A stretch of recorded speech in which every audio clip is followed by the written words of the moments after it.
নমস্কাৰ বন্ধুসকল, স্বাগতম জনাইছো এভৰিডে উইথ মাঞ্চি চেনেললৈ। আজি মই এটা খুবেই স্বাস্থ্যকাৰী চাটনি ৰেচিপি লৈ আহিছো, যেটো হৈছে কুন্দুলিৰ চাটনি ৰেচিপি।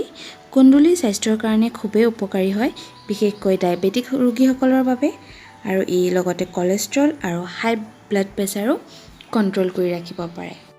তেন্তে আহক স্বাস্থ্যকাৰী কুন্দুলিৰ চাটনিৰ ৰেচিপি ভিডিঅ'টো আৰম্ভ কৰোঁ। কুন্দুলিৰ চাটনিখন বনাবৰ বাবে প্ৰথমে মই লৈছো কেইখিলামান নৰসিংহ আৰু পুদিনা পাত, আৰু এই দুইবিধেই পেটৰ কাৰণে খুবেই উপকাৰী হয়।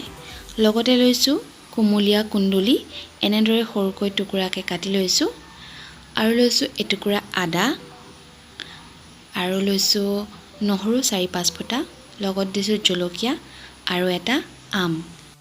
যিহেতু এতিয়া আমৰ বতৰ, সেয়ে এটা সৰু সাইজৰ আম লৈ লৈছো।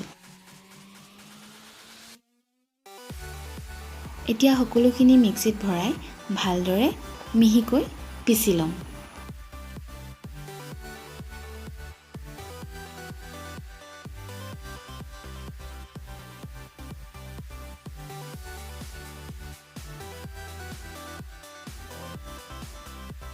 চাটনিখিনিত জ্বলা দিওঁতে আপোনালোকে কিমান জ্বলা খায় সেইটো হিচাপতেই দিব।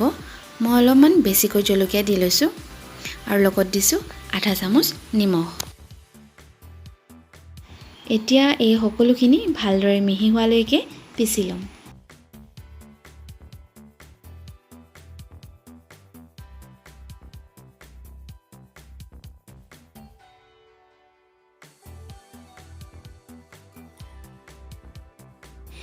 এয়া আমাৰ চাটনি ৰেডি হৈ গ'ল।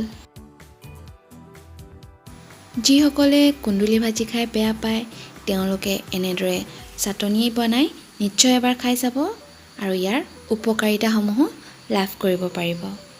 তেনেহ'লে কুন্দুলিৰ এই চাটনি ৰেচিপি ভিডিঅ'টো চাই কেনে পালে মোক জনাবলৈ নাপাহৰিব।